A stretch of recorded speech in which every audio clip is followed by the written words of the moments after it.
consultar esse material quando você achar necessário. E vou compartilhar minha tela também.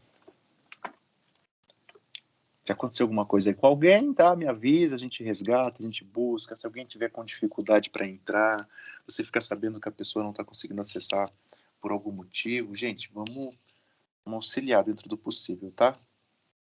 Aí a gente busca a pessoa aí, tá bom? A gente para aqui um pouquinho, interrompe, não tem problema nenhum.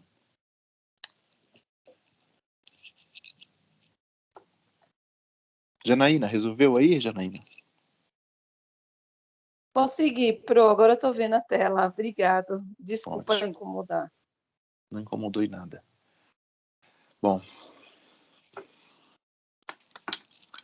vamos lá. Deixa eu compartilhar aqui a minha tela. Aliás, já está compartilhada. Deixa eu mostrar para vocês aqui o material que eu quero compartilhar. Que é sobre isso aqui que a gente vai conversar hoje, ó. Psicologia, formação e profissão.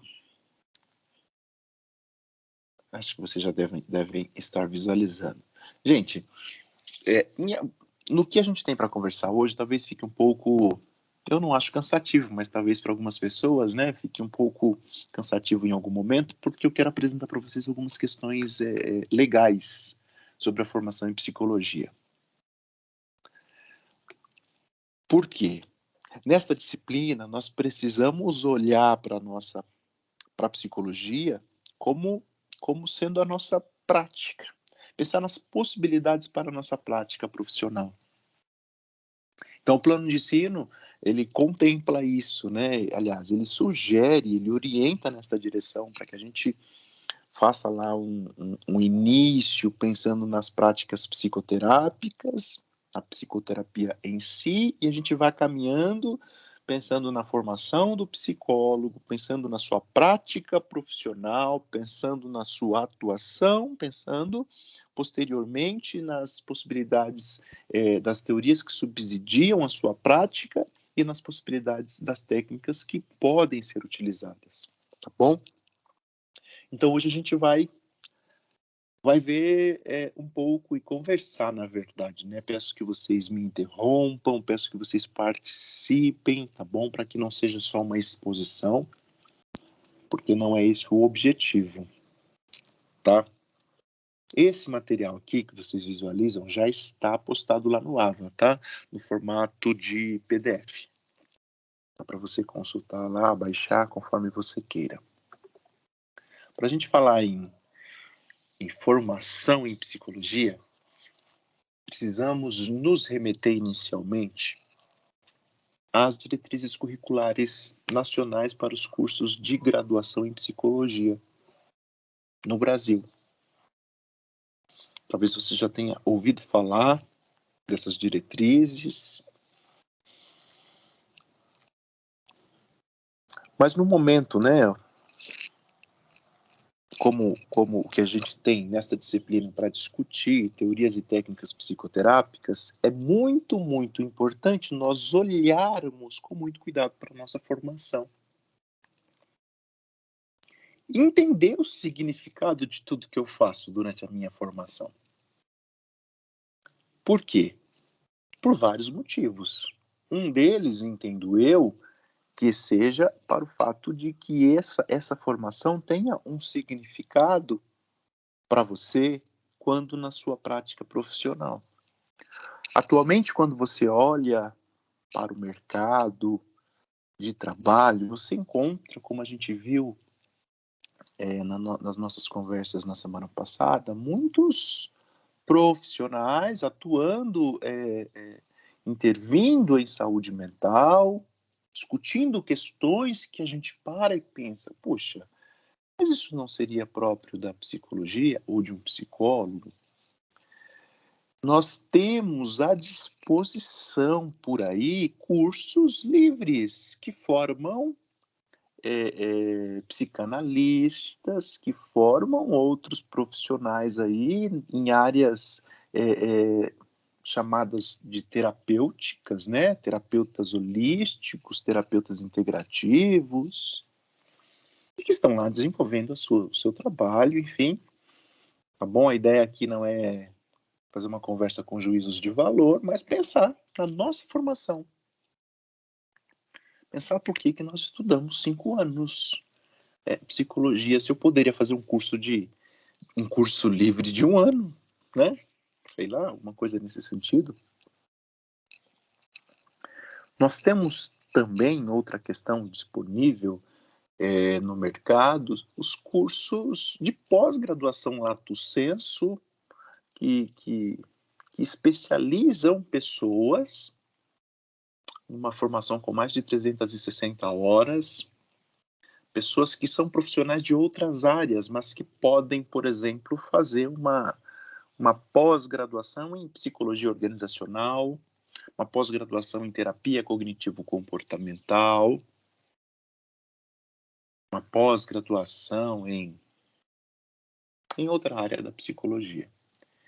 E aí vem questões aí, né, de prática profissional. Puxa, essa pessoa, esse advogado que faz uma pós em psicologia organizacional, ele pode atuar como psicólogo organizacional?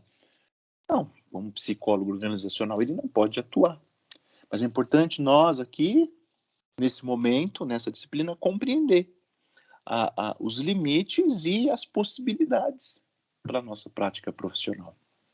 E tudo isso começa aqui a partir das diretrizes curriculares nacionais, que no seu artigo 2º, vejam,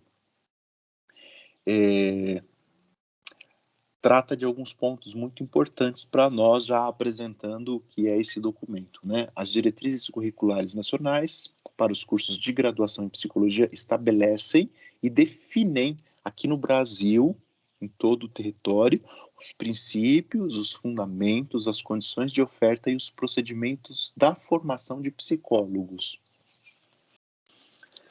Esses princípios, esses fundamentos, essas condições devem subsidiar os projetos pedagógicos de todos os cursos de graduação em psicologia. Um curso da instituição X e um curso da instituição Y, bem como um curso da instituição Z, seguirão aqui esses princípios, esses fundamentos e essas condições para a graduação em psicologia no Brasil.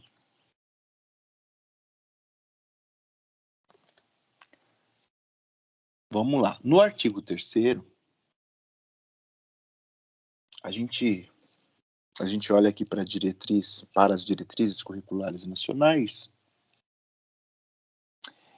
e a gente entende que o foco, o objetivo, a intencionalidade da graduação em psicologia é a formação de um psicólogo. É a formação de uma psicóloga. Em quais esferas, ou para quais esferas, né? Para atuação profissional, para pesquisa. Esse psicólogo ele pode ser um pesquisador, esse psicólogo pode ser alguém que queira aprofundar aí as questões, a compreensão dos fenômenos psicológicos nas mais variadas áreas, ou esse psicólogo pode seguir uma trajetória de ensino de psicologia. Neste sentido, as diretrizes curriculares nacionais estabelecem e orientam que se faz necessária uma capacidade de atuação com responsabilidade acadêmica, científica e social.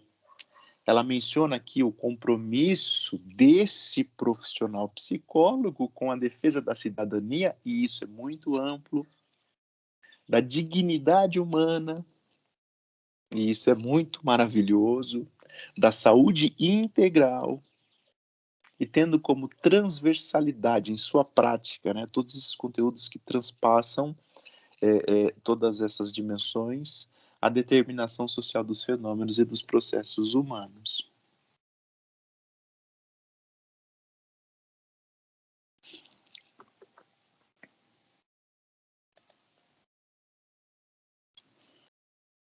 Olha o que diz o artigo 4º das diretrizes curriculares nacionais que baseiam toda a nossa formação. ou fundamentam toda a nossa formação. O curso de graduação em psicologia deve assegurar uma formação científica,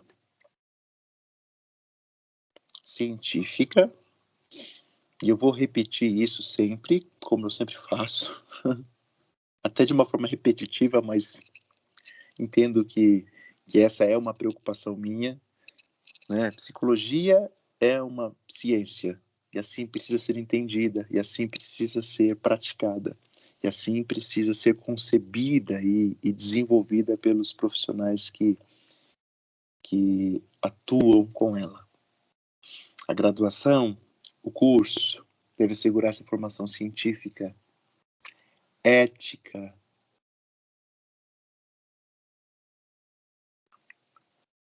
esse termo ética, esse termo que nos remete a uma compreensão que favorece uma convivência em sociedade justa, igualitária, correta, política. Essa formação deve passar por discussões e por compreensões de que eu, psicólogo, estou inserido em uma sociedade, e essa sociedade, ela tem classes, essa sociedade, ela tem desigualdades, essa sociedade, ela tem questões que podem ser discutidas, melhoradas, através do meu conhecimento da psicologia. Essa formação, esse curso, ele deve assegurar uma formação generalista no sentido de dar visões de compreensão das mais variadas possibilidades de atuação para a psicóloga. Humanista, pensando aqui nessa dimensão humana da nossa formação, do curso de psicologia, de pessoas para pessoas. A nossa formação, ela deve ser crítica, no sentido de olhar para a nossa sociedade, de olhar para a nossa formação, de olhar para o nosso curso, de olhar para si mesmo, fazer algumas análises, interagir com tudo isso, propor mudanças e enfrentar mudanças quando for necessário. Reflexiva no sentido também de vez em quando eu parar aqui, opa, peraí, gente, o que eu estou fazendo num curso de psicologia? O que eu estou fazendo aqui? Peraí, eu tenho um compromisso. Eu estou tendo uma formação científica em psicologia. O que eu quero fazer? Quais são as minhas responsabilidades sociais? Ou seja, quais são as respostas que eu precisarei dar a partir da minha formação em psicologia? Essa formação também precisa ser democrática, né? E esse é um termo que não era para tá sendo tão discutido, porque isso deveria ser tão lógico. Mas uma sociedade democrática, as relações democráticas, um ambiente democrático, uma psicologia democrática que acolhe, que compreende, que favorece a todos sem nenhum tipo de exceção. O preto, o branco, o espírita, o católico, o evangélico, o africano, o europeu, enfim, uma psicologia democrática e laica, embasada onde? Nos direitos humanos que fundamentam, que apresentam os princípios fundamentais lá do nosso Código de Ética. O artigo 4º é pequenininho, viram? Mas ele dá direcionamento aí muito importantes para a nossa formação.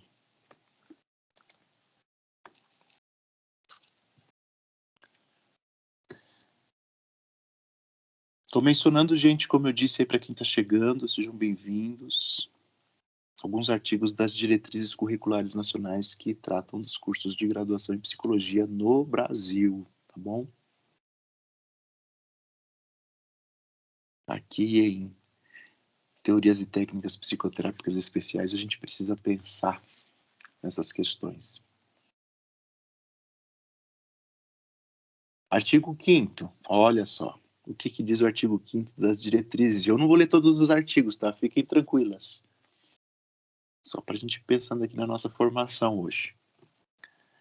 O artigo 5º das diretrizes diz assim: a formação em psicologia deve ser presencial. Deve ser presencial.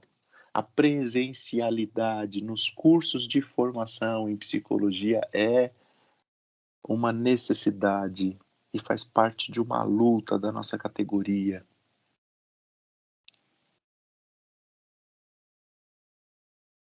Puxa, mas na pandemia os cursos, nós tivemos aí 2, 3, 4 semestres à distância. Sim, tivemos. Mas a gente estava num momento de excepcionalidade, de pandemia, de risco de morte. Por isso, sim, houve essa possibilidade. Mas é diferente um ensino remoto de um ensino EAD. Nós não temos cursos de psicologia EAD, ensino à distância.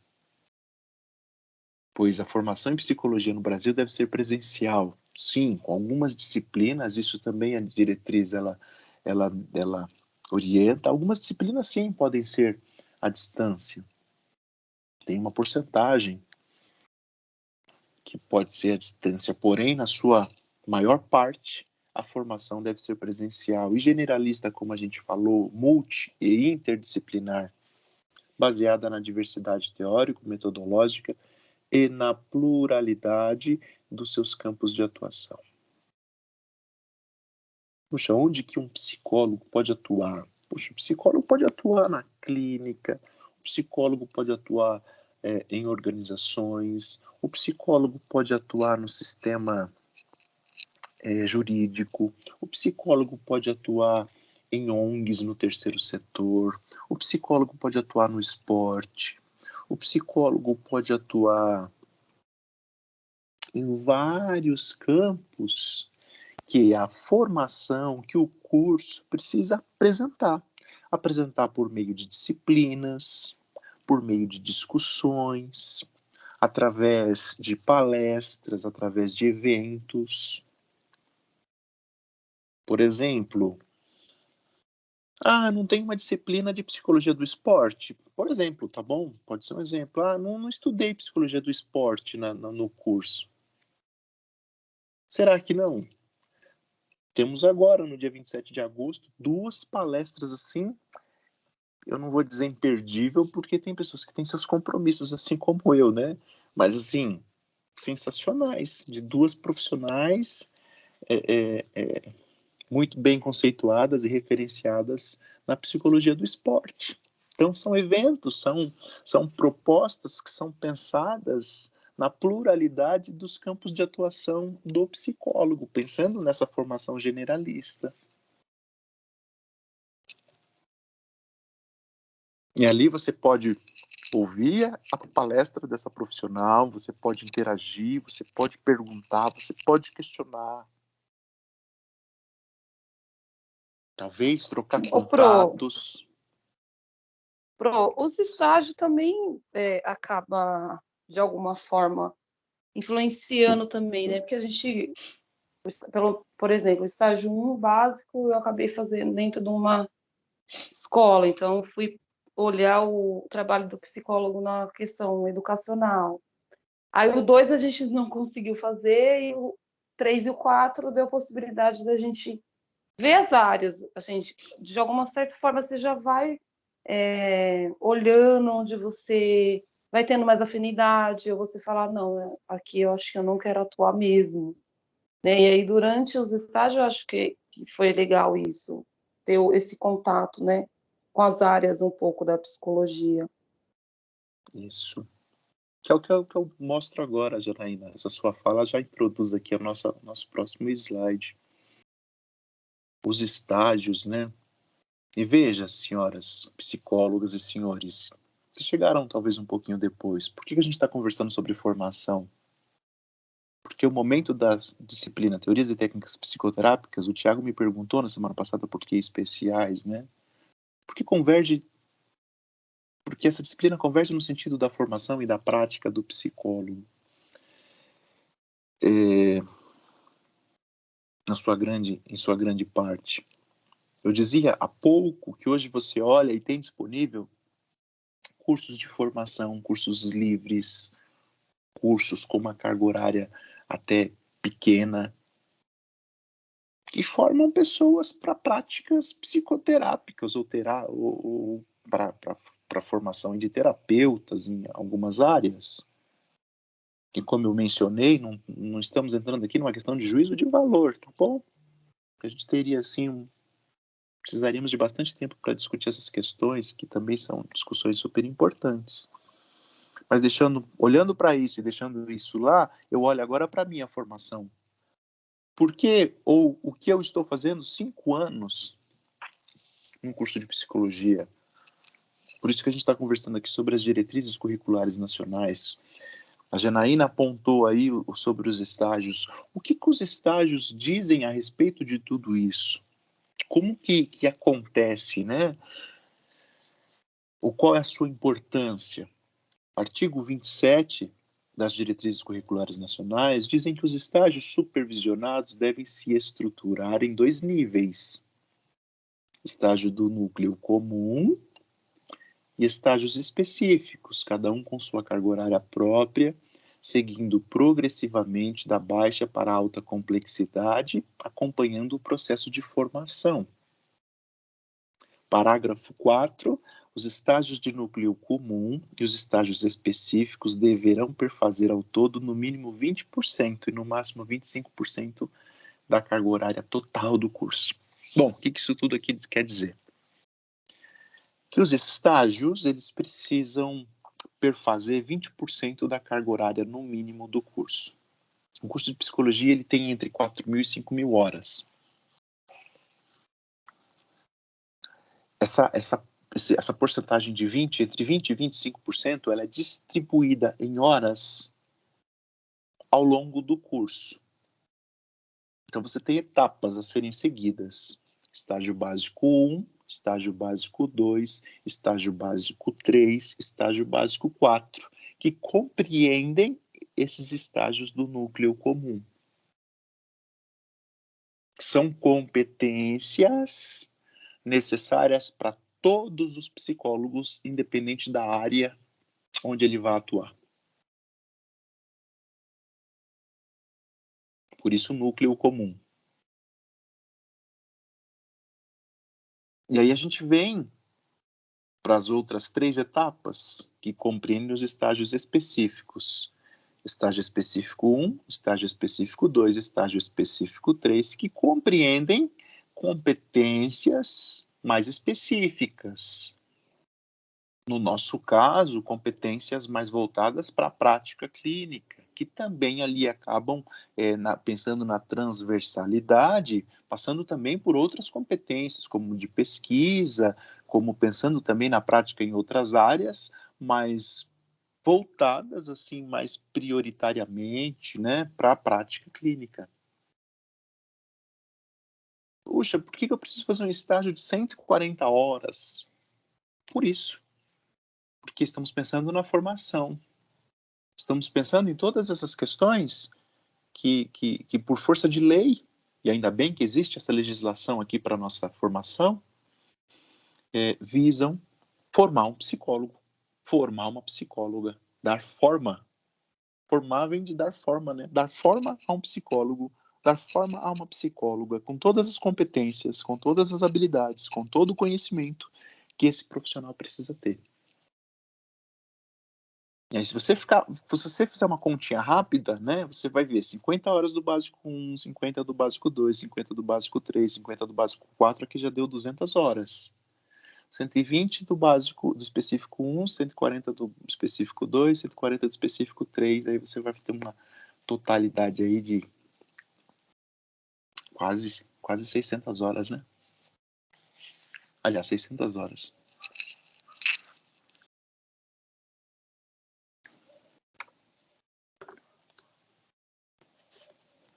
Beleza até aqui, gente? Tudo bem?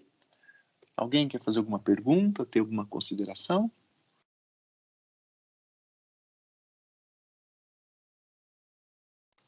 Não? Tá bom. Vamos lá. Boa. Então, falamos um pouquinho de formação.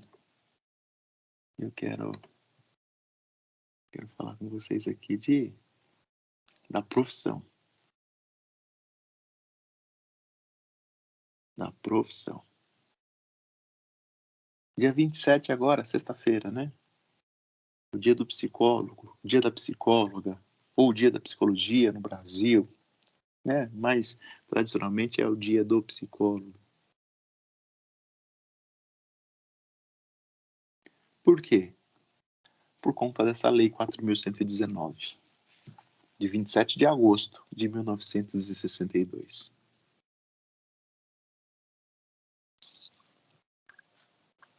Por que essa lei é importante para nós? Porque essa lei, ela regulamentou a prática da psicologia como profissão no nosso país.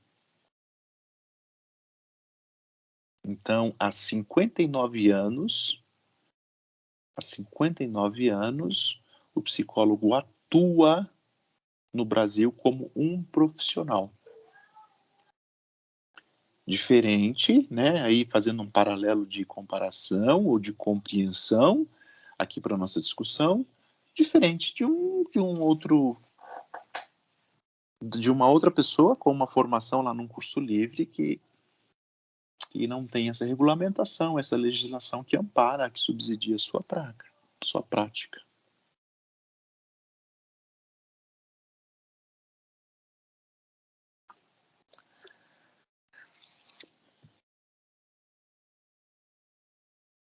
E essa lei, senhoras e senhores, ela traz alguns pontos importantes que são reafirmados aqui, orientados pela resolução do Conselho Federal de Psicologia número 3 de 2007.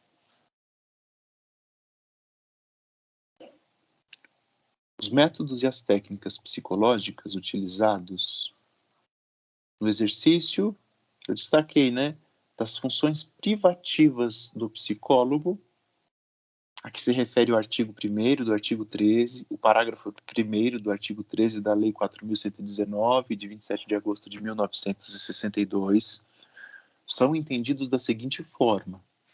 Veja, a gente fala de método, de teoria, de técnica.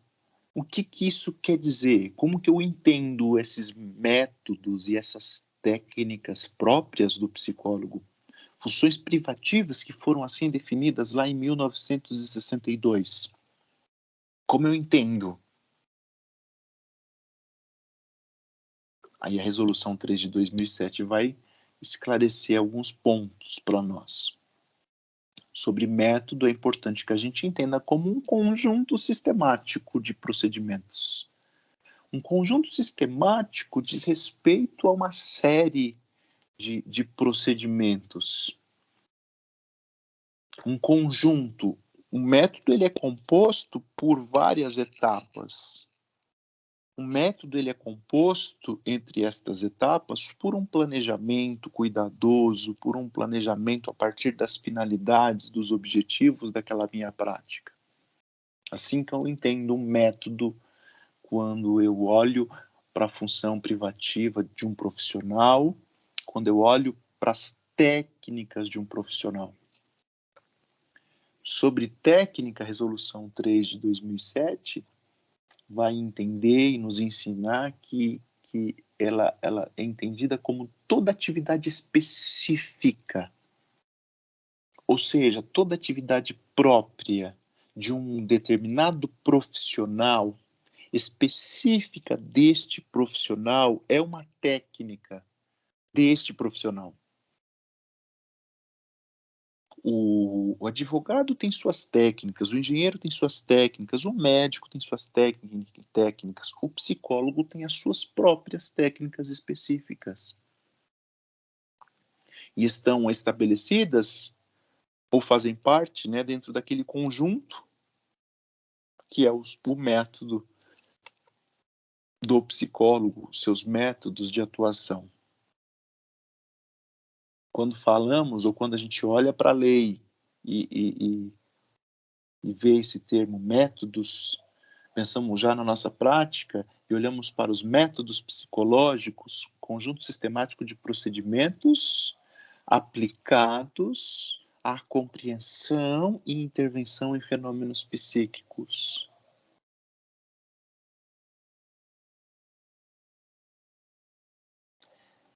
Percebem, senhoras, senhores, que quando você está dentro de um consultório, eu vou utilizar aqui, entre aspas, né, conversando com um paciente, com um cliente, você fundamenta essa conversa em métodos.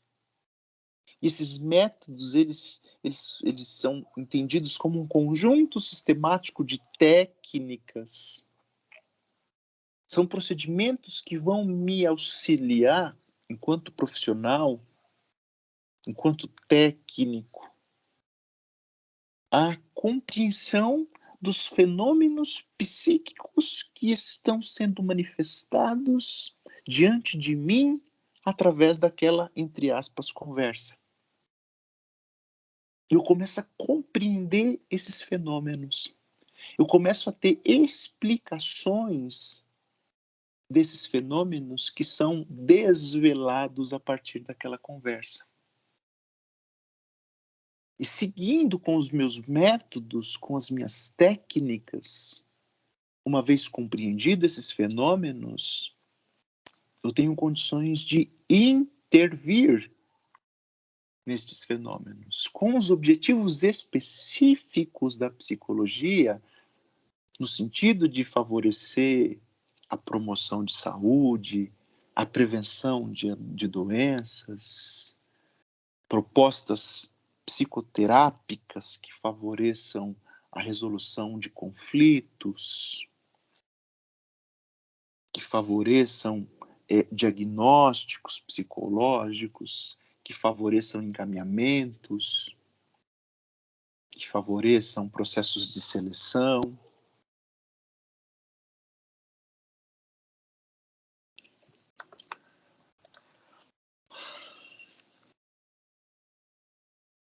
E aqui já temos, né, uma função privativa do psicólogo pautada em métodos e técnicas psicológicas, que é o diagnóstico psicológico, quando se analisa e se estuda o comportamento. Se analisa e se estuda o comportamento. Se analisa e se estuda o comportamento. Não a partir de um curso feito sei lá, por um profissional qualquer, não a partir de um curso ministrado aí, comprado lá na Hotmart, que agora eu sei fazer uma leitura corporal e eu sei exatamente o que esse comportamento de coçar a cabeça diz. Não. Essa análise e esse estudo desse comportamento está baseado em quê? Na ciência, psicologia. E em métodos e técnicas de onde? Da psicologia. E essa fundamentação me dá condições de análise, de estudo do comportamento de pessoas, do comportamento de grupos, de instituições, de comunidades, no que diz respeito à sua estrutura, ao seu funcionamento. Tudo bem, pessoal? Tudo certo? Estão por aí ainda? Como que estão? Estamos por aqui. Eu queria que os hosts estivessem vendo essa aula, professor. Oh, importante. Importante. Importante, Tiagão. Ô, Janaína, ia perguntar alguma coisa? Eu ia, assim, na verdade, essa nossa disciplina, que é teoria e técnica, né? Ela volta um pouquinho, então, no que a gente viu em medidas de avaliação, que está falando de diagnóstico. A gente vai voltar um pouquinho lá também? Tá Não. dentro? Não. Não, voltar não. Mas os conteúdos vão se sobrepondo, né? Os conteúdos vão se unindo. E isso vai nos formando ou dando forma, né, a nós como psicólogos.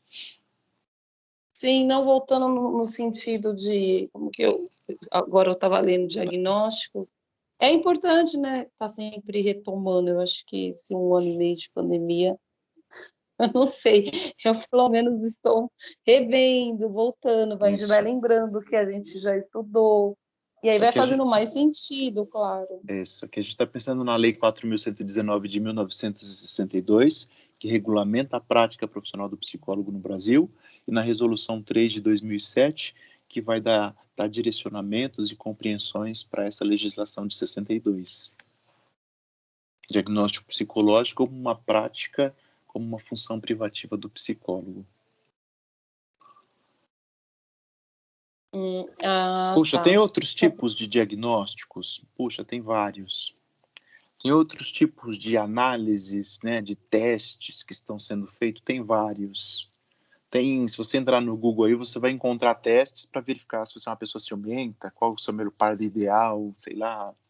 São avaliações, mas não são avaliações psicológicas, não são diagnósticos psicológicos, não estão fundamentados nos métodos e técnicas psicológicas, né? Uma outra função privativa do psicólogo é a orientação profissional. E o que essa função, né, o que essa prática, essa atividade diz respeito à nossa profissão, enquanto teorias e técnicas psicoterápicas especiais. A orientação profissional, também baseada sempre em métodos e técnicas psicológicas, procura investigar interesses e aptidões e características de personalidade da pessoa que buscou o seu serviço de psicólogo, para que ela tenha condições mais favoráveis de fazer uma escolha para esta ou para aquela profissão. Vamos ter lá profissionais de psicologia que se especializam, que atuam neste nicho de orientação vocacional, de orientação profissional, que a partir de métodos e técnicas investigam ali um perfil de personalidade e de interesses e características que vão possibilitar para que essa pessoa faça escolhas talvez mais acertadas para a sua prática profissional. E talvez, né, uma pergunta que seja importante a gente trazer: poxa, Marcos, outros profissionais fazem a orientação profissional? Ah, provavelmente sim, né? Mas enquanto função privativa, com métodos e técnicas psicológicas, não. Ou pelo menos não deveriam, né?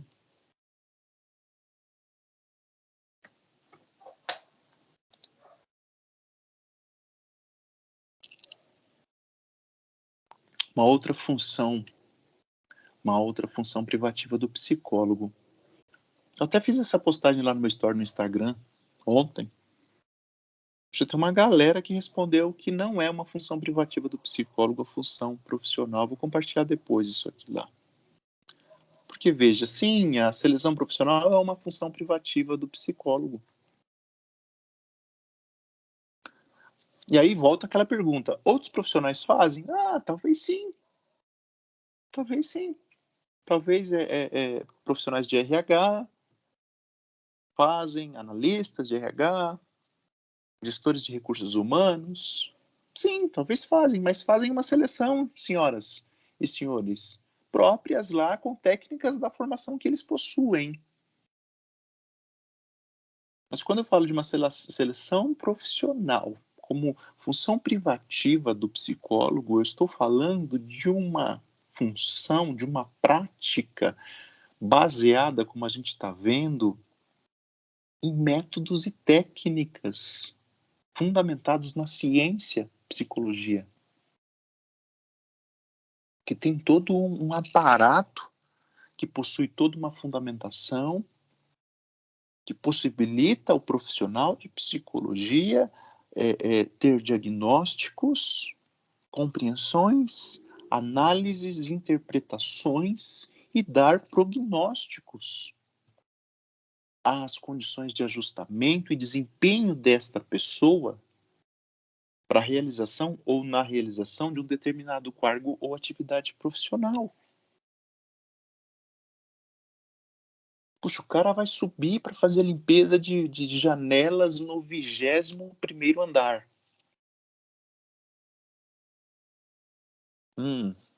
Puxa, quem é um profissional que pode atuar nessa seleção para ver a condição e entender se essa pessoa está apta psicologicamente? Ah, se eu fosse o dono da empresa, eu contrataria um psicólogo,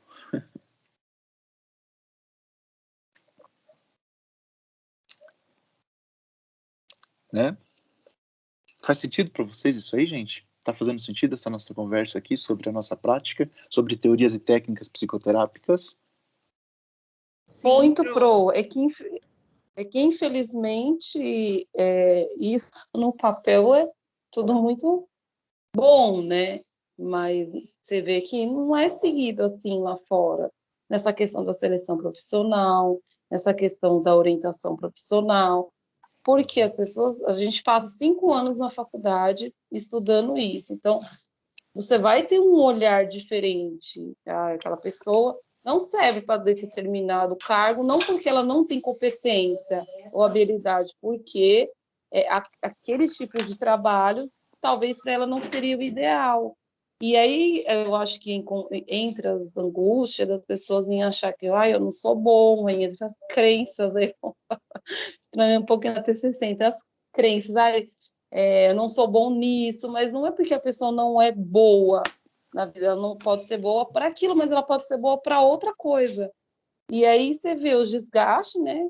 Aí as síndromes de Burnout, ou as pessoas que adoecem por conta do emprego, porque não está realmente na sua habilidade, na sua vocação, né?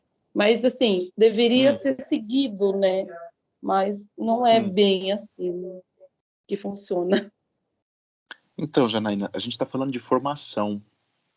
A gente está olhando para si, sabe? Eu ia falar isso, professor. Desculpa te interromper, mas eu Imagina, acho por muito favor. importante essa apresentação da forma que você está conduzindo, dessa resolução, porque eu acho que cabe a nós também. Eu falo muito sobre essas questões profissionais, de que o psicólogo precisa demarcar mais o território dele no campo profissional. E é muito importante a gente saber disso agora no 4º ano, porque daqui a pouco, como você mesmo disse, daqui a alguns dias a gente está formado e a gente precisa vender o nosso peixe se pautando, por exemplo, numa resolução como essa. Nós precisamos convencer o mercado da nossa importância, das nossas atividades privativas. É importante que a gente conheça isso. Eu suspeito que tem até, às vezes, profissionais que talvez não tenham assistido a uma aula como essa ou que não prestou atenção, que nem sabem disso. Eu acho que é muito importante a gente olhar essa resolução, e aí me corrija se eu estiver errado, como material de convencimento mesmo, quando eu entro numa empresa, quando eu vendo meu peixe na minha clínica, ou enfim, quando eu estou até nas redes sociais, de que algumas atividades são sim privativas ou de responsabilidade nossa, justamente porque nós temos conhecimento e estamos pautados dentro de uma instituição, né? O Conselho Federal é uma instituição que regulamenta a gente. Então, eu acho muito importante uma aula como essa, nesse sentido. Isso. Então, eu gostaria de pegar o gancho. Olha, professor, tanta gente querendo falar. Não, Na por fala favor, da é um diálogo Janaína, mesmo. e do Tiago, nessa próxima resolução, SP número 3 de 2007, que fala muito da minha história mesmo, como profissão, né? Orientação psicopedagógica.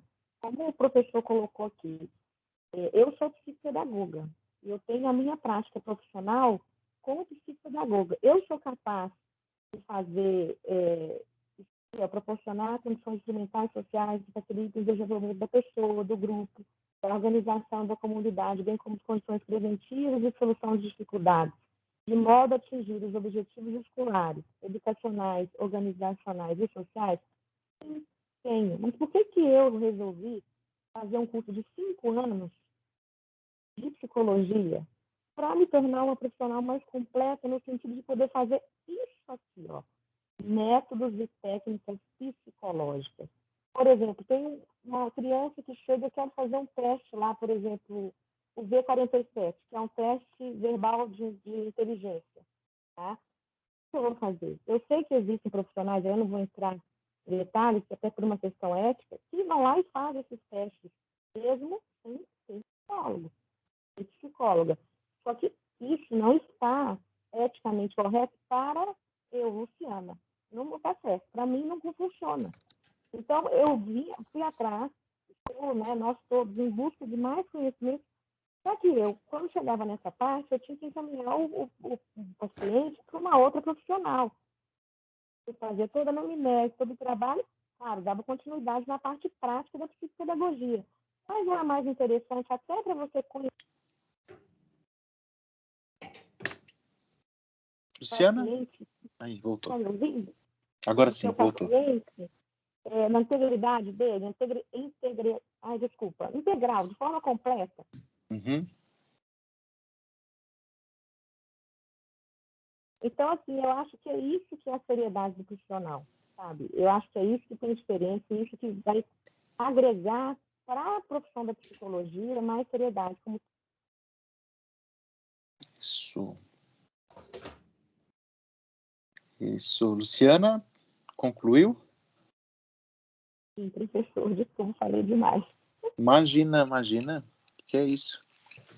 Toda fala é bem-vinda, né? É um diálogo. E assim, você fez uma explicação excelente aqui para nossa discussão. É isso, gente. Quando falamos em uma função privativa, não estamos aqui no sentido de, mas então ele ou ela não pode fazer. Não, não é nesse sentido. É no sentido de nós olharmos para si, para a nossa formação. Uma formação fundamentada numa ciência, fundamentada em métodos e técnicas psicológicas. Puxa, a psicopedagoga, que não é psicóloga, como a Luciana explicou, eu não vou nem me ater, porque a explicação dela foi excelente. Ela faz orientação psicopedagógica? Faz. Faz sim. E com competência? Sim, com competência. Porém, em alguns casos, ela vai carecer ou necessitar de métodos e técnicas psicológicas, que, como a Luciana disse, uma profissional ética vai fazer o devido encaminhamento. Porque necessita dessa fundamentação para a orientação psicopedagógica. E o mesmo acontece com a seleção profissional, o mesmo acontece com a orientação profissional. Então, olhar para si, senhoras e senhores, né? E pensar aqui na nossa formação. Na nossa formação. O Tiago comentou, é verdade. Eu temo que muitos profissionais não tenham nem ideia dessas questões. Profissionais de psicologia, eu digo, sabe? E aí fica, mas aquele profissional está fazendo isso, aquele... Pô, mas você sabe em que consiste a sua formação, a sua prática profissional? Você tem clareza disso? Você se apresenta como um profissional técnico, como um profissional que tem uma fundamentação, ou melhor dizendo, você fundamenta a sua prática em métodos e técnicas reconhecidas pela ciência? Sim ou não? Né? Precisamos pensar nisso. Olha uma outra função privativa do psicólogo. Solução de problemas de ajustamento. Eu olho para essa função, solução de problemas de ajustamento, assim está lá na lei 4.119 de 1962. Puxa, tem um monte de profissional aí trabalhando com reconciliação, com solução de problemas, com conflitos. Sim, tem vários. Mas quando eu falo de uma função privativa, a Resolução 3 de 2007, ela vem dar orientações. O que é isso aqui para o psicólogo?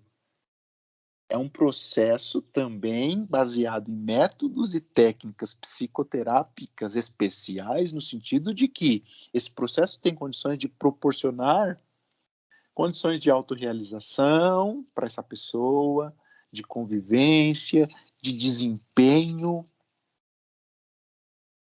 para esta pessoa, para este grupo, para esta empresa.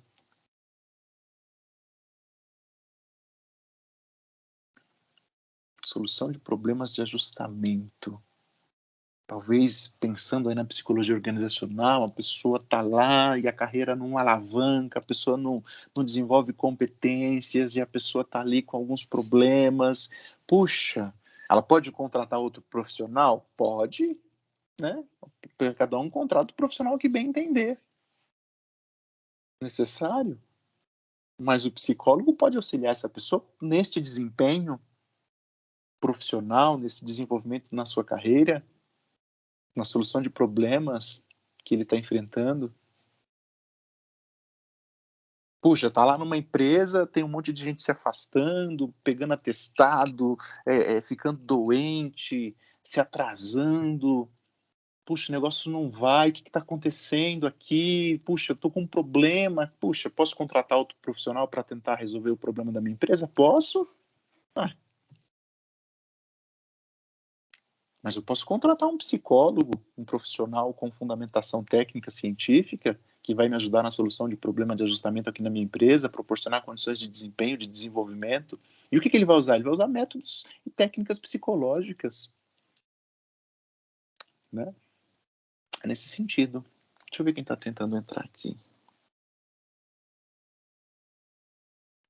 E aí, assim, a questão que a Janaína trouxe, muito importante. Puxa, acontece isso? Não, nem sempre, né?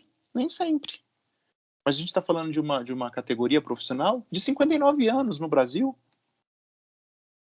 Eu acho que é um pouco, assim, recente, né? Até recente, 59 anos. Então, sim, estamos e necessitamos aí pensar nessa construção enquanto prática profissional. Precisamos, sim, demonstrar nossa competência técnica e científica. Precisamos nos fundamentar para a gente poder também elucidar essas questões para a sociedade, para as pessoas. Precisamos ter clareza e competência também na nossa fala quando vamos apresentar os nossos serviços.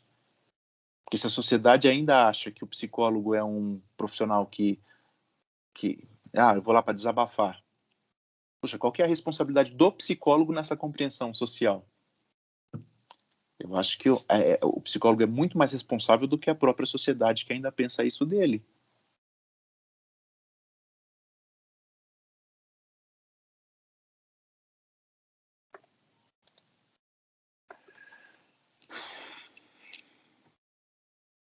Tudo bem até aqui, gente?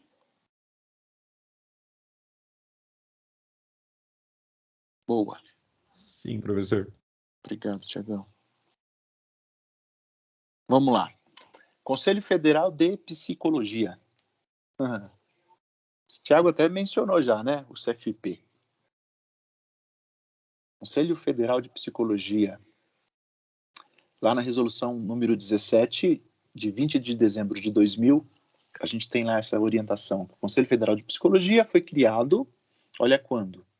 A profissão foi regulamentada em 62, a Lei 5.766, aliás, 766, de 20 de dezembro de 1971, 9 anos depois, né?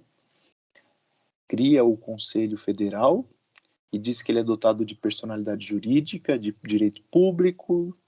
E qual é a finalidade do Conselho Federal de Psicologia? Fiscalizar o exercício da profissão de psicólogo, competindo-lhe privativamente ao Conselho Federal, orientar, normatizar, disciplinar, zelar pela fiel observância dos princípios éticos profissionais e contribuir para o desenvolvimento da psicologia enquanto ciência e profissão.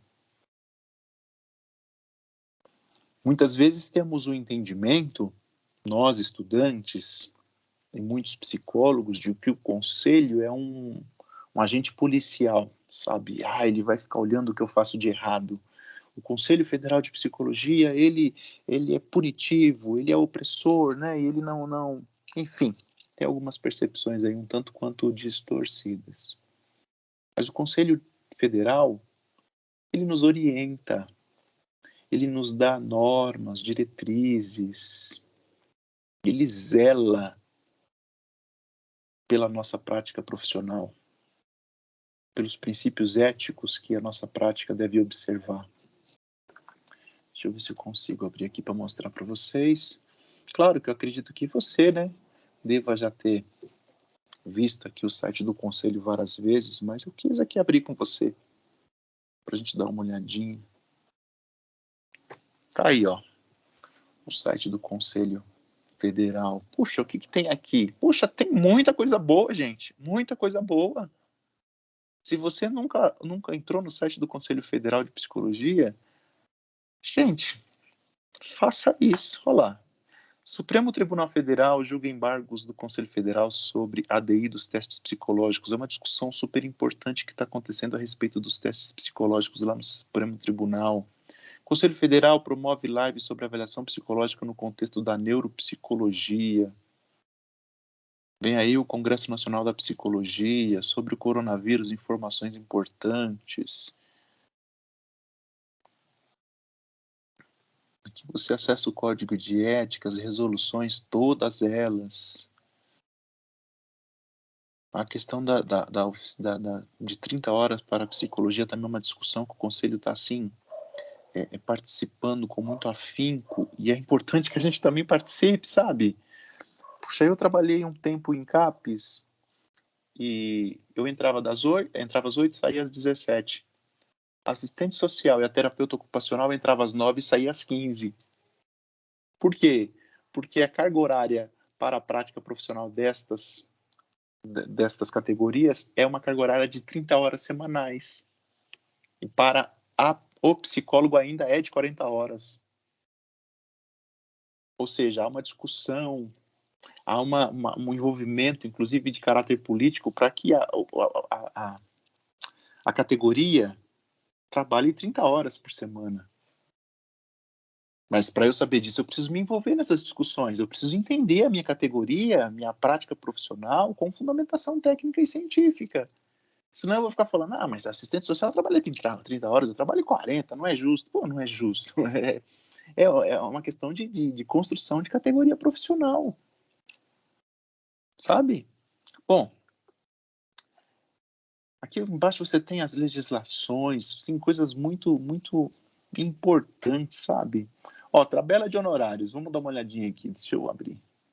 Tá lá, tabela de honorários. Quanto que eu devo cobrar? Qual que é o valor de uma determinada atividade que eu vou realizar?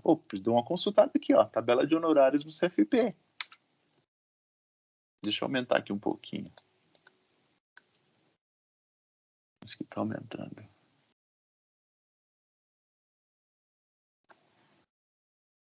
Tá vendo? Dá para ver aí? Olha lá, o psicólogo vai realizar uma avaliação de desempenho escolar e aprendizagem. Limite inferior, R$ 152,00 esse serviço. Superior, R$ 305,74. Limite médio, R$ 262,80. Avaliação psicológica, tá aqui. Limite inferior, R$ 233,00. Superior, R$ 333,76. Médio, R$ 254,79. E assim é para todos os serviços, né? Orientação e seleção profissional. Essa tabela aqui, ela é valores atualizados pelo INPC e IBGE até maio de 2021, tem vigência aí em 1º de junho de 2021. Está bem atualizada, é a mais recente. Orientação orientação psicopedagógica, solução de problemas psicológicos, psicoterapia individual, tá aqui, ó. Vamos ver como que estão os valores. Limite inferior, R$ 178,34. Limite superior, R$ 305,74. Limite médio, R$ 258,22. E aí uma pergunta, né, senhoras? Poxa, Marcos, mas tem psicólogo que cobra bem mais barato do que isso? Sim, gente, sim. A prática do valor dos seus serviços, isso aqui não é uma determinação, isso é uma orientação. Então, ali no contato com o seu cliente, com o seu paciente, você vai fazer alguns ajustes e o estabelecimento do valor da sessão, isso é muito, muito pessoal ali para cada serviço, para cada profissional, para cada cliente, tá bom? Mas isso é uma orientação de limite inferior, de uma tabela atualizada no Brasil, limite inferior, limite superior e limite médio. Aqui eu tenho um parâmetro, sabe? Assessoria em psicologia. Professor, isso que eu ia te perguntar. Isso, a gente tem um livre mercado, por exemplo, essa tabela ela não tem poder por exemplo, em caso de uma concorrência, reclamar que eu estou com preço muito abaixo e que isso é desleal no mercado. O CRP não pode, enfim, atuar nisso, ou o Conselho mesmo Federal, Então, de gerar, entendeu? Uma concorrência desleal, sim, sabe? sim. Por exemplo, aqui você coloca orientação vocacional, limite inferior, 178. Pô, tô cobrando R$ 70 há anos. É uma concorrência desleal, né? Então, aí tem as questões de postura ética, sabe? De repente você cobra R$ 70 naquela orientação vocacional por conta das condições socioeconômicas do seu cliente. Aí sim, né? Agora, diferente seria, por exemplo, eu vou lá, alguém me procura e fala assim, olha, Marcos, eu fui ali na psicóloga aqui da esquina, ela me cobrou R$ 200 na orientação vocacional. O quê? R$ 200? Eu vou te cobrar 50, tá bom? Aí sim, aí é uma prática antiética, percebe a, a postura? Então, nesse Sim, sim. sentido, sim, nesse sentido, e no sentido também da divulgação, né? Nas minhas redes sociais, sei lá, nos materiais que eu possa produzir para a divulgação dos meus serviços, orientação profissional abaixo do preço de mercado. Ou compre 5, ganhe 3. Esse tipo de coisa não é permitido a nós, né? Então, ali no acerto pessoal, avaliando as condições socioeconômicas, todo o contexto da prestação desse serviço, sim, eu posso fazer um atendimento abaixo dessa tabela. Mas o ideal é que a gente siga aqui a orientação dessa tabela de honorários para ou em nossas práticas, viu? Tá bom, Olha lá, obrigado, professor. imagina. Até porque já passei, já ouvi falar que tem o valor social, né? Então, até o psicólogo fala assim, olha, eu vou te cobrar um valor social, porque é exatamente isso que você acabou de trazer. Eu entendo que, né, diante dessa situação, você está precisando de uma ajuda, você não tem condições de pagar uma tabela que eu cobro para outros pacientes. Então, eu vou te fazer um valor social, né? Aí é um combinado com o profissional e o paciente. Tudo isso também a gente precisa levar, né, em Sim, consideração. sim, porém essa questão do valor social, isso não é previsto nas nossas orientações, viu? O pessoal usa esse termo, é valor social. O que é um valor social? Né? O que é um valor social? Pensem comigo. Mas tem muita gente usando esse termo. Esse é um ajuste no valor que eu vou fazer muito numa relação muito pessoal ali com o meu cliente, sabe? Eu encontro aí em redes sociais psicólogos e isso é uma prática antiética, hein? Psicólogos que anunciam seus serviços com valores sociais. Entra nos grupos de Facebook aí com psicólogos, muita gente, eu procuro servir um atendimento psicológico com valor social. Percebe? Aqui a gente entra numa discussão, Janaína, a sua pergunta a sua colocação é muito importante nesse sentido também, sabe?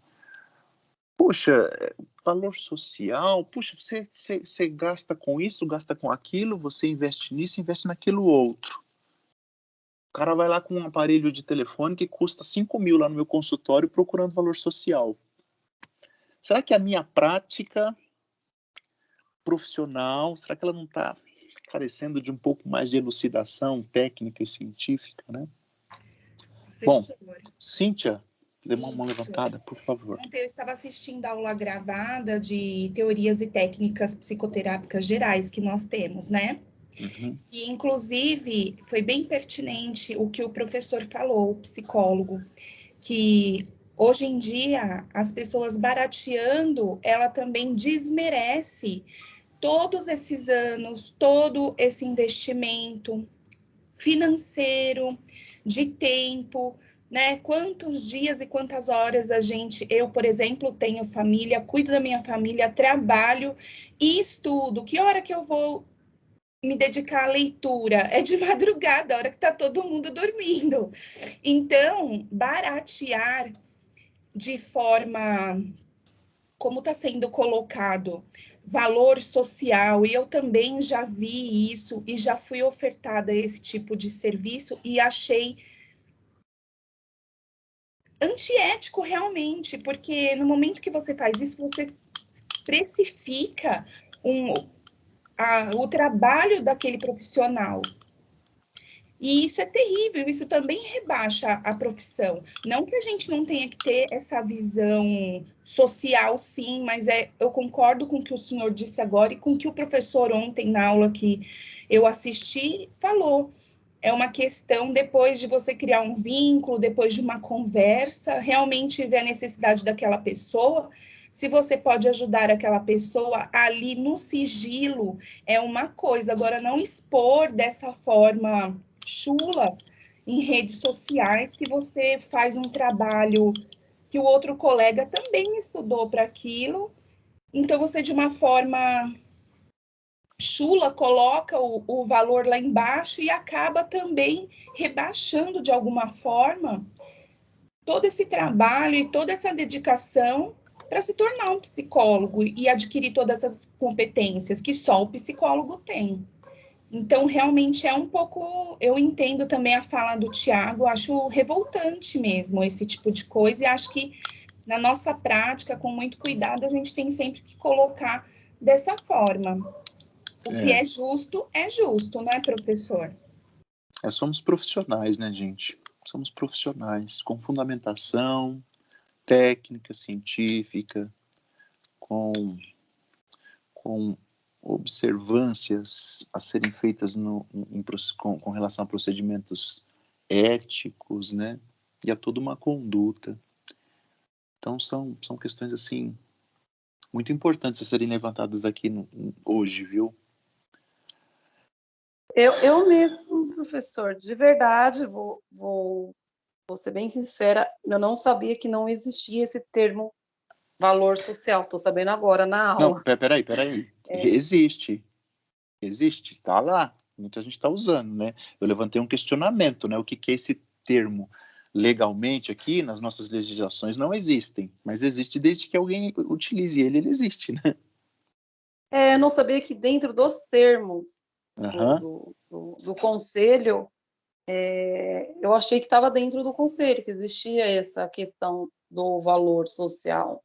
Então, realmente, por isso que é bom estudar. Discutir, né? E assistir as aulas e discutir. Eu realmente não sabia mesmo. Ótimo. Professor. Oi, quem é? Surgiu uma dúvida aqui agora. É Renata.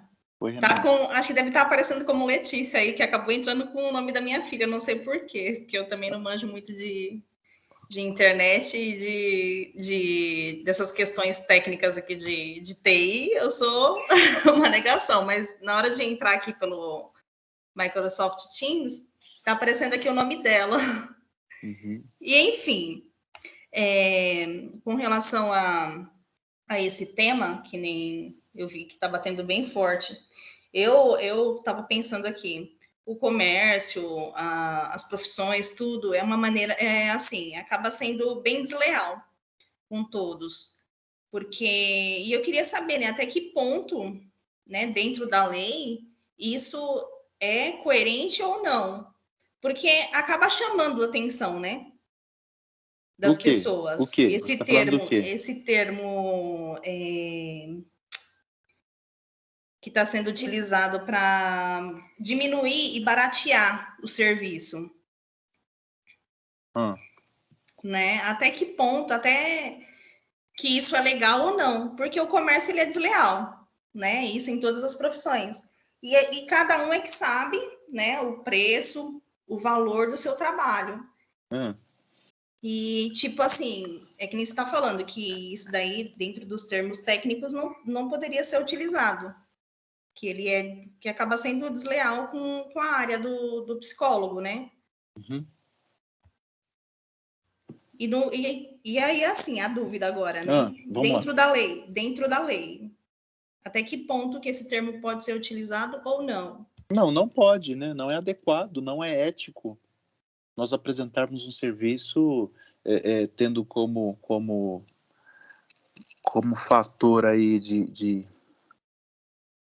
como fator de divulgação o valor do nosso serviço, o preço do nosso serviço, como demonstrando que ele possa ser abaixo do mercado, ou mais barato que o meu colega. Isso é antiético, isso não se pratica. Apesar de a gente ainda encontrar aí alguns colegas fazendo, é uma prática antiética, não se faz. Sim, porque aí eu vou até colocar aqui um exemplo. Porque assim, eu trabalho em drogaria, né? Então, existem farmácia popular, né? Uhum. Medicamentos populares. E aí, na fachada bem grande, colocou-se o quê? Como marketing, né? Que é o atrativo e tal. É uma drogaria que trabalha com preços mais baixos, né? Preços mais econômicos. Então, colocou lá, remédios populares. Uhum. Então, isso é um atrativo muito grande. As pessoas realmente vão achando que tem farmácia popular, que é aquela que existe pelo governo, né? Que tem benefício, tem alguns medicamentos que são até gratuitos. Sim. E aí, chegando lá, aí não, são medicamentos mais baratos, medicamentos populares, né? Com até 90% de desconto. Então, querendo ou não, é uma jogada de marketing. Só que até então, o prejuízo, acho que não se houve prejuízo, e eu, assim, como estudante de psicologia, eu acho que é até antiético, né? Só que o marketing, ele é desleal, né, com as pessoas. Então, assim... Não sei Vamos se você lá, está peraí. conseguindo acompanhar o meu raciocínio. Mas eu quero chegar no ponto central da sua questão. Isso, a questão é justamente essa, tipo, a questão que nós somos enganados o tempo todo, né? A gente é chamado por uma jogada de marketing, né? E isso acontece em várias... Até você andando no shopping, você vê uma plaquinha lá, né? Sim. Que acho que isso já houve até tema de reportagem. Tipo, você andando no shopping, você passa por uma vitrine, aí olha lá, né? O preço. Eita, bom, entendi. Tipo, R$38. Aí na hora que você vai... Bem grandão, né? Entendi. Aí na hora que você vai parar para olhar assim, bem, não, mas não é R$38. É 5 vezes ou 12 vezes de R$38. Tipo, entendi. A jogada de marketing, entendeu? Entendi, Renata, mas vamos lá, gente, ó. Obrigado, viu, pelas suas colocações, super importantes. Só que existem, assim, uma legislação lá para o comércio, né, para os serviços e para os serviços do psicólogo outra. Então, né, eu não vou, ou não devo, ou não é adequado, não é ético, eu colocar lá serviços, sei lá, meus serviços estão a R$ 49,99. Os meus serviços de psicólogo. Não, isso não é ético, né? Nós não devemos.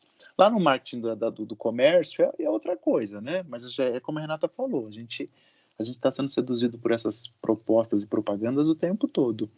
Mas ao psicólogo, é importante que ele fique bem atento, tá bom?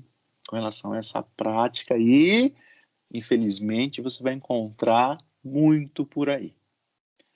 Facebook, Instagram, até em cartões de visita eu já vi esse termo valor social. Enfim, fique atentos, tá, gente? Uma prática, não vamos condenar, julgar o colega que faz, mas vamos olhar para si, olhar para nós. Puxa, eu não faço, eu não vou fazer. Eu sei como que é a minha prática, qual que é a fundamentação técnica e científica que eu possuo. Eu sei o que é psicologia, né? Eu sei. Psicologia não é barraca de pastel, né? Faz aqui em 5 minutinhos e comprou 5, leva 6. Psicologia não é isso, né? Então, muita atenção, tá bom? Obrigado pelas contribuições, viu? Obrigado, Renata e Cíntia, Thiago, todo mundo. E quem tá ouvindo também, né? Participe aí com a sua escuta. E de vez em quando, gente... Oi, vamos lá. Ainda dá tempo de fazer uma observação? Fala aí, Jay. De antemão, já vou pedindo desculpa se aparecer algum barulho aqui, porque é muita gente no mesmo quintal. Mas, enfim, eu percebo que essa questão, esse debate em si de tarifas sociais ou uma forma de baratear o serviço, vem de uma angústia do profissional em si de atender aquela população que não tem, vamos dizer, o custo em si, né? Que é muito... Todo mundo diz, é caro. é claro, né? Porque ninguém consegue ver o trabalho que a gente tem, como bem a Cíntia colocou, né? Como muitos dos meus colegas colocaram aí, que acho que hoje em dia ninguém vai pedir para um médico ou para qualquer outro profissional fazer um preço social, muito pelo contrário, né? Eles encontram aí no SUS uma forma deles serem reconhecidos e atenderem a população que não pode. Eu acredito que a saída para a nossa angústia, porque eu me coloco nessa angústia, querendo valorizar o meu trabalho e, ao mesmo tempo, querer atender quem não pode pagar, entre aspas, eu acredito que essa deveria ser uma saída, né? Que a nossa briga, no caso, além de realmente impor o nosso serviço, a nossa qualidade, também, eu sempre vou defender, gente. Se eu tiver oportunidade, eu vou defender a políticas públicas realmente, falar disso, porque eu acredito que é a saída para a gente. A gente está aí a menos, tá aí às beiras da formação. Daqui uns dias. Daqui uns dias. E é uma angústia que gera no coração da gente. A gente quer levar saúde mental, a gente quer fazer com que todos tenham acesso, mas ainda há uma parcela significativa de pessoas que dizem que não podem pagar, e realmente às vezes nem podem, né? E aí tem esse lado aí das políticas que precisa ser buscadas mesmo, brigadas mesmo. Eu falo de briga mesmo. É uma luta. E é a saída, professor, não tem jeito. Não, verdade, Diego. Verdade, sim. Obrigado pela sua fala. Realmente, a psicologia, ela também precisa, ou ela tem, na verdade, né? Na verdade, nós que precisamos não perder de vista que ela tem um compromisso de promoção de saúde e de alcance de todos, de toda a população. Tradicionalmente, a psicologia sempre, né, boa parte aí da sua história é composta por uma prática profissional destinada à elite, a quem pode pagar. Se você olhar para essa tabela de honorários, senhoras e senhores, qual parcela da população pode investir em saúde mental? Uma parcela pequena. Né? Então a gente precisa pensar nisso. Mas eu tenho um compromisso social, de responsabilidade com os direitos humanos, de uma psicologia para todas e para todos. Esse é um compromisso. Como que eu faço isso, gente? Puxa, eu vou baratear os meus serviços, eu vou fazer um valor social para todos. Não, eu não vou resolver os problemas do mundo assim. Né? Isso eu vou fazer lá na privacidade do meu consultório, dos meus clientes, das pessoas que me procuram.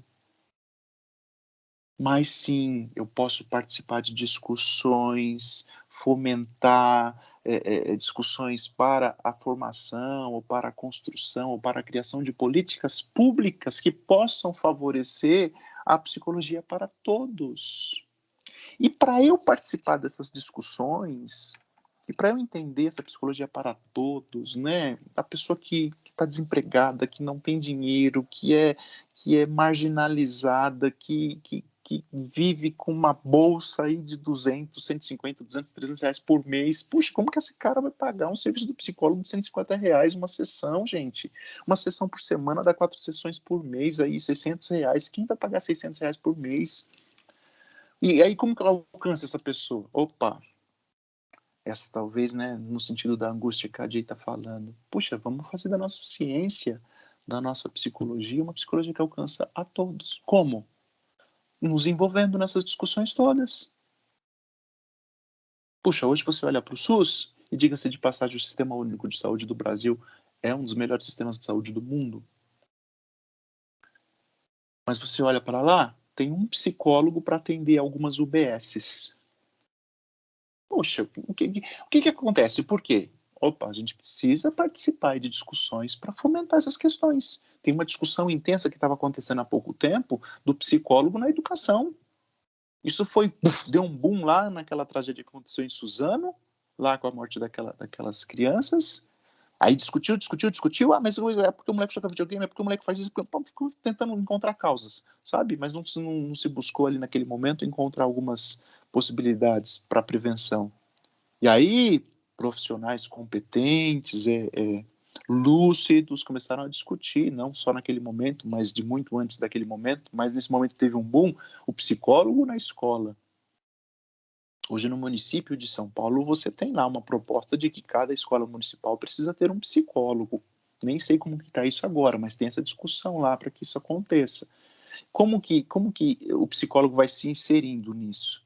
Poxa, gente, participando, discutindo políticas públicas, participando de eventos, sabe, como, não sei se foi esse termo que a Jay usou, mas lutando mesmo, lutando para a construção de uma prática profissional que precisa alcançar todos. Um psicólogo em cada UBS, um psicólogo em cada escola, psicólogo em cada serviço público que possa favorecer condições para que todos tenham acesso, sabe? E quando a gente conseguir entender essa luta de construção, eu acho que esses problemas de valores, de divulgação, de marketing vão ser minimizados. Aqui no site do Conselho Federal de Psicologia,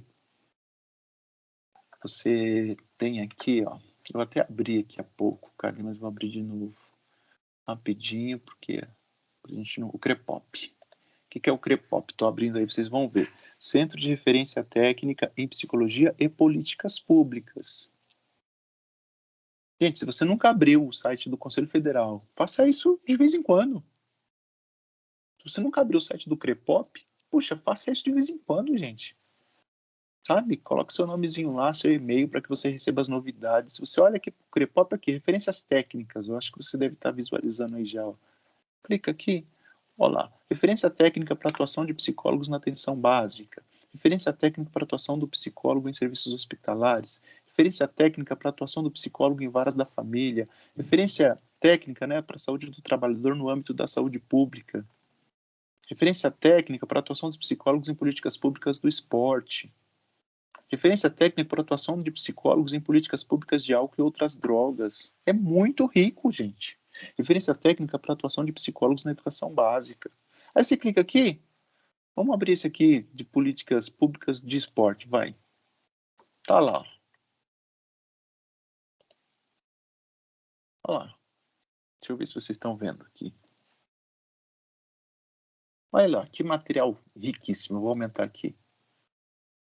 Distribuição gratuita. Conselho Federal de Psicologia, CREPOP. Tá lá. Vamos ver só o índice aqui, tá?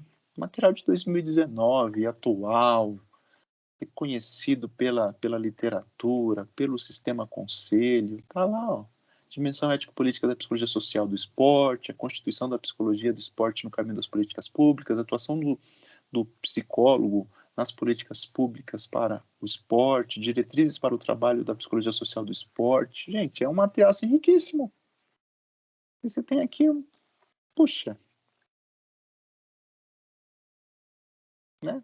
Você vai no CREPOP aqui, ó, pesquisa sobre a atuação dos psicólogos, fomentando, sabe, Jay? A atuação dos psicólogos, aí vamos entender onde esse psicólogo brasileiro está inserido, o que ele está fazendo, como que não é. Eu preciso estar me envolvendo com isso aqui, gente, senão eu vou continuar oferecendo valor social por aí, de uma forma antiética, de uma forma, assim, questionável, viu? Então entrem aqui, participem, se envolvam, né? A gente está falando de teorias e técnicas psicoterápicas especiais, tá? Então entrem aí, puxa, aqui eu tenho muita coisa, o cadastro no IPSI para psicólogos que atendem virtualmente. Você entra aqui, ó, vou te abrir, a gente está com a hora avançada, mas é rapidinho. Olha lá, coronavírus comunicado sobre atendimentos por tecnologias da informação e comunicação, tá lá. Psicólogos cadastrados para atendimento online. Olha só, você é um profissional que deseja atender online? Eu preciso me cadastrar. Será que todos os psicólogos que estão atendendo online sabem disso? Não sei. Psicólogos cadastrados. Olha lá. Vamos ver se eu estou cadastrado aqui. Eu acho que... Olha lá. Tá lá. A hora da verdade, hein, professor? Hora da verdade. Tá lá. Marcos Messias da Silva Justiniano, 06-16779, autorizado. Você só fez isso porque você sabia. Arrasou, professor. Merece palminha. Arrasou. Por que eu estou mostrando isso aqui para vocês, gente? Por quê? Porque eu estou falando de uma profissão que precisa ter fundamentação técnica e científica. Olha que interessante, tá como autorizado. Como que é isso, professor? Eles podem negar, mesmo que você tenha tudo bonitinho assim? Você precisa requisitar, você precisa ter uma fundamentação para essa solicitação. Você precisa explicar aqui como que vai ser essa sua atividade, né? Entendi. Aqui no tempo de pandemia, Legal. teve até um momento, eu não sei exatamente como que está agora, eu acredito que isso já deve estar vencendo, que os psicólogos puderam atender sem esse cadastro prévio, né? Por conta dos transtornos aí que começaram a acontecer nesse tempo de pandemia e não dava tempo de fazer essa regulamentação de todas. Mas naquela época, no meu caso, eu já até tinha. Mas é importante a gente saber, né? Eu vou atender lá porque eu quero atender virtualmente. Opa, mas então saiba, né? Que tem lá um cadastro prévio que precisa ser feito, que tem toda uma regulamentação, que tem um Conselho Federal de Psicologia. Profissional cadastrado, se você é um profissional já cadastrado, é necessário que você realize um login para ter acesso à sua área restrita. Tem todo um... Não é, senhoras? Então, olha lá, aqui em cima das redes sociais, do Conselho Federal de Psicologia, minha sugestão também é que você acompanhe o Instagram do Conselho, o canal no YouTube, o Twitter, o Facebook. É a nossa categoria, é a nossa profissão, é a nossa prática, sabe? Então é isso. Bom, então veja, é um órgão que policia? Também ele fiscaliza, mas não no sentido de opressão. Não no sentido de, vou ver o que esse psicólogo está fazendo de errado. Não, isso é isso, gente. Orienta, normatiza, disciplina. Você vê uma infinidade de referências técnicas, de diretrizes para a nossa atuação, de direcionamentos. Daqui uns dias, né? Você está lá no mercado de trabalho, puxa, vou atuar no SUS, passei num concurso público. Opa, legal. E agora? Poxa, eu dou uma olhadinha aqui no Conselho Federal, vou lá no CREPOP, vejo quais são as referências, quais são as diretrizes, o que um psicólogo faz aqui, qual é o meu papel profissional aqui, né? Bom, e aí vem o Conselho Regional de Psicologia, o CRP. Resolução do Conselho Federal, número 17, de 27 de dezembro de 2000. Parágrafo 1º, o Conselho Federal de Psicologia, juntamente com os Conselhos Regionais de Psicologia, que são os CRPs, constitui uma entidade única. Por isso que muitas vezes você ouve o termo sistema conselhos. É o Conselho Federal, junto com os Conselhos Regionais, com os mesmos objetivos: fiscalizar, orientar, normatizar, disciplinar, dar referências. Tá bom? Vou abrir aqui também, importante para nós aí, dar uma olhadinha. Se você nunca entrou, senhora e senhor psicólogo, entre aqui, tá bom? Entre aqui, ó, Conselho Regional de Psicologia São Paulo. Aqui você também tem muita coisa boa. As áreas de atendimento, os psicólogos que estão cadastrados, né? Os psicólogos que você encontra as informações aqui, orientações, código de ética, legislações, manuais, tabela de honorários também está aqui, os testes psicológicos, publicações, esses cadernos temáticos, cartilhas, o CREPOP, Jornal Psi. Você entra nesses cadernos temáticos aqui, eu vou entrar aqui para a gente ver.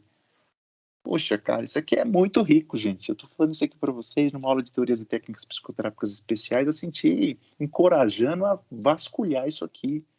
Práticas em psicologia e educação, cristalização, patologização e criminalização da vida no sistema de justiça, alienação parental e atuação do psicólogo, psicologia, demandas escolares, tá no número 37. Então você vai ver que tem muita coisa aqui, muita coisa bacana. Álcool e outras drogas, psicologias e direitos humanos e pessoas com deficiência, psicologia e precarização do trabalho, nossa luta cria. Vamos ver isso aqui, rapidinho. Vamos lá. Nossa luta cria, Jay. Enfrentar as desigualdades e defender a democracia é um dever ético para a psicologia. Tá lá. Puxa, o que esse caderno aqui temático ele me orienta? Vamos ver o sumário aqui. Vamos dar uma olhadinha aqui. Tá lá 56 anos de profissão no Brasil, né? Porque foi feito há 3 anos. Primavera Periférica, produção de subjetividade e emancipação humana, psicologia no encontro com a arte, afetividade com o princípio do fazer si, desigualdade social, sofrimento ético-político, um pouquinho do que a gente estava até conversando, né? Democracia, demarcar terras indígenas, defender a democracia como princípio ético da psicologia. Poxa, muita coisa bacana. A psicologia e a desumanização dos corpos, do Caru de Pau. Dá até vontade de ler, né? Psicologia e Educação Antirracista, da Kátia Cristina Cipriano. Psicanálise na Praça. Puxa, eu tenho que parar de ler aqui, senão dá vontade de pegar e começar a ler esse negócio. Não vai dar tempo de fazer isso hoje, mas você pode aí, tá? Dentro do possível, dar uma olhadinha, tá? Tem a agenda aqui, ó, os eventos do CRP. Assim, gente, muito bacana, né? Olha lá, psicologia e redes sociais, tem os eventos que estão aqui marcados. É bom participar disso tudo aqui. Beleza? Muito legal. Esse é o conselho. E aqui, para a gente dar mais uma olhadinha nos conselhos pelo Brasil, deixa eu compartilhar mais uma tela aqui para vocês verem, voltando no site do Conselho Federal de Psicologia. A gente tem 24 conselhos regionais no Brasil. O nosso é o número 6, está aqui, São Paulo. Começando pelo número 1, Distrito Federal. A gente segue até o número 24, lá do Acre.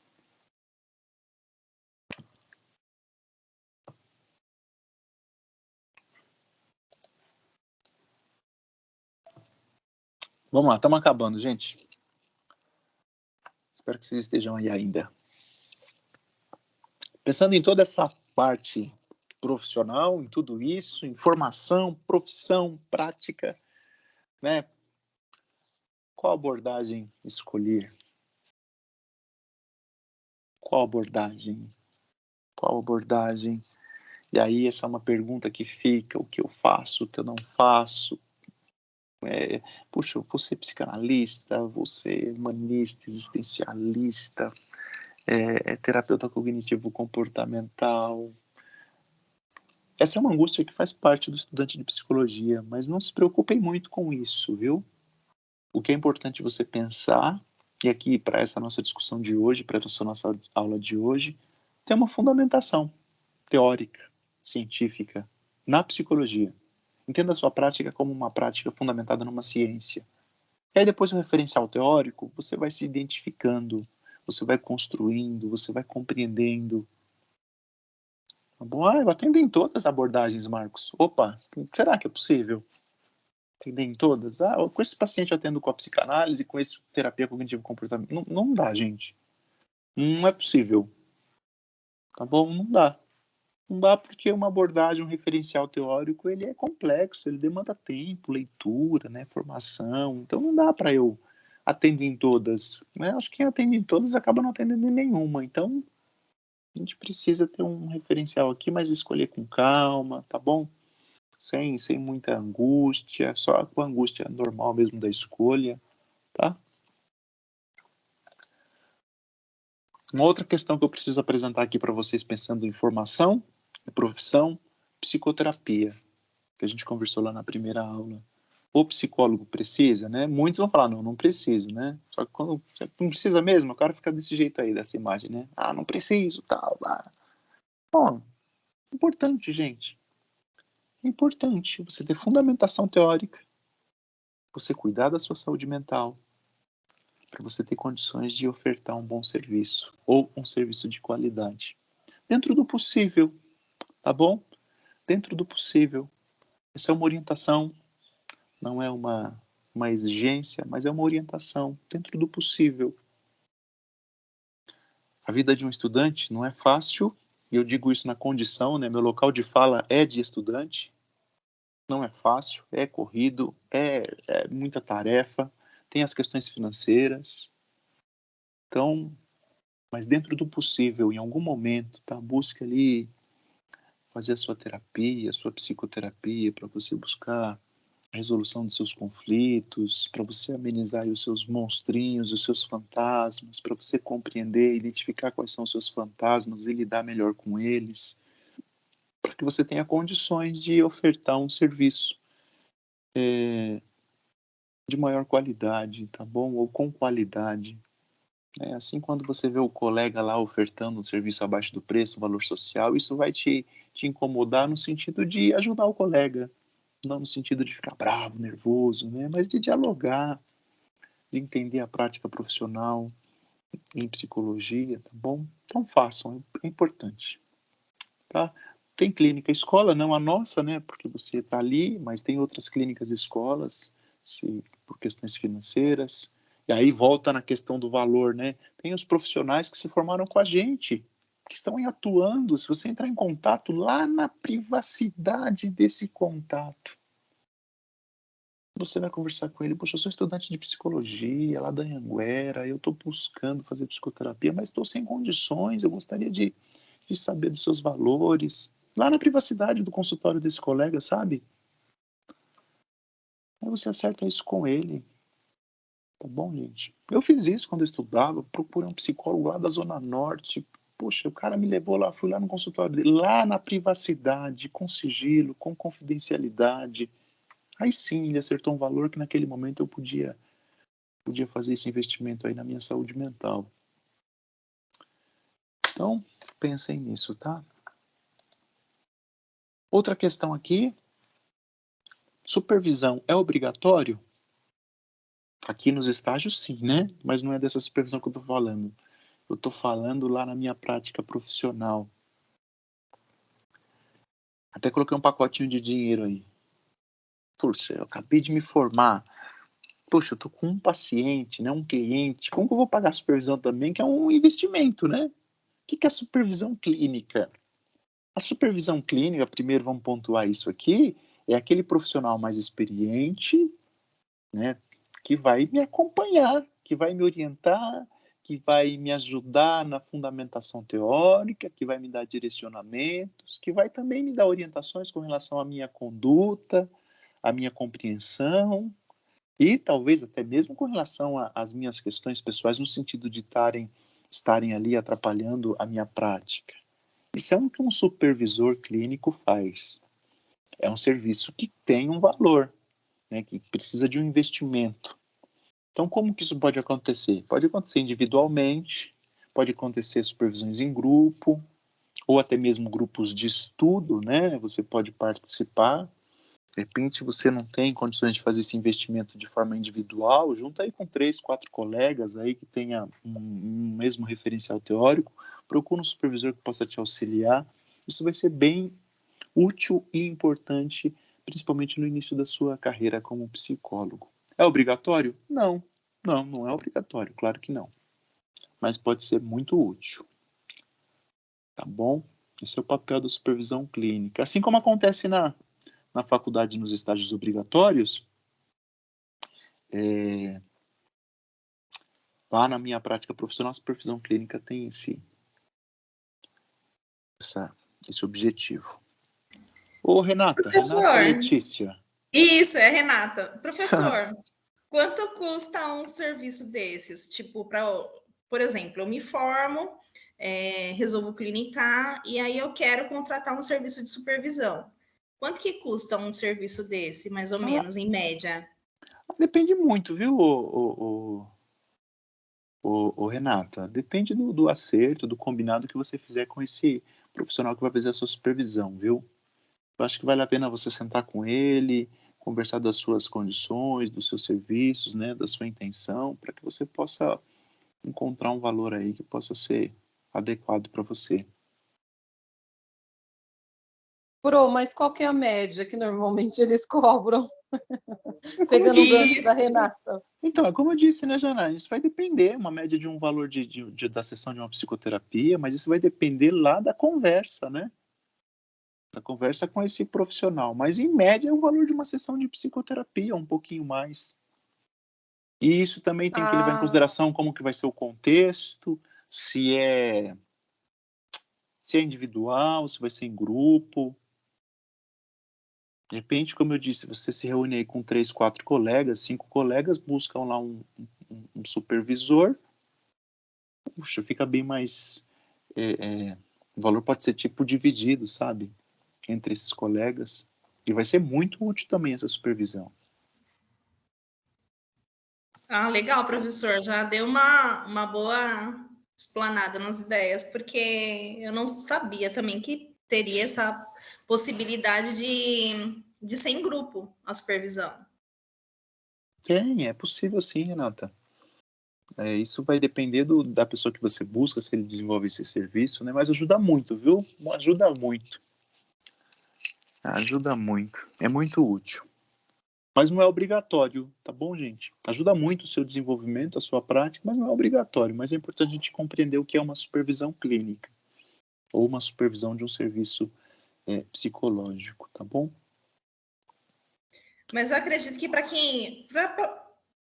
para iniciantes, pelo menos ajuda a esclarecer muitas dúvidas, porque querendo ou não, ao longo do caminho a gente vai encontrando os desafios, né? Porque até então é bem superficial, é bem raso do que o mundo traz para a gente, né? Em clínica, por exemplo. Cada um é uma história, um contexto diferente. E aí os desafios. E aí, tendo essa possibilidade de supervisão, eu achei bem interessante, gostei. Não bem sabia. Legal. Bem legal mesmo. Bom, gente, tá aqui as nossas referências. Eu gostaria de saber se alguém tem alguma pergunta, que queira falar alguma coisa, ou dizer algo, fique à vontade. Oi, Janaína.